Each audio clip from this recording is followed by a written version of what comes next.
మానవ జీవితమే ఒక మహాభారతం. మానవ జీవితమే ఒక మహాభారతం. అది మంచి చెడుల రెంటి నడుమ నిత్య ఘర్షణం. మాతృదేవోభవ.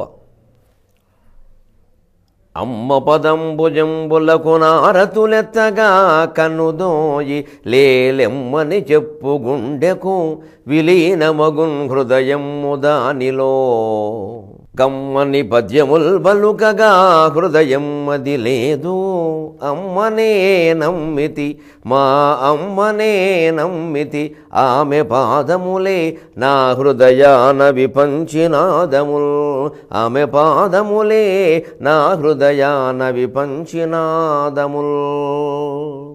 అధర్మాన్ని సమర్థిస్తూ ఆయువు సాగదీయడం కన్నా ధర్మాన్ని సమర్థిస్తూ ప్రాణత్యాగం చేయడం మిన్న అని మనకు తెలియజేస్తూ ఉన్న మహాభారత కథాశ్రవణం కోసం ఎదురు చూస్తూ ఉన్న భక్తి టీవీ ప్రేక్షక మహాశయులందరికీ కవి బ్రహ్మ చెక్కిన సోమయాజు రచించిన ఆంధ్ర మహాభారతం భీష్మ పర్వానికి సాగుతున్న సామాజిక వ్యాఖ్యలో 1058వ భాగానికి స్వాగతం పలుకుతున్నాం.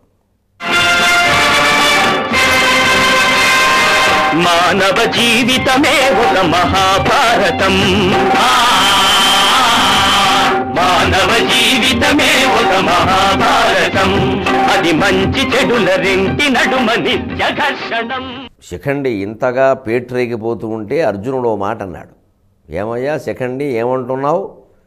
నేడెమ్మయ్యినైనను నీ పోడిమి సెడతోన తవిలి పొదువుదు నిన్ను వాడి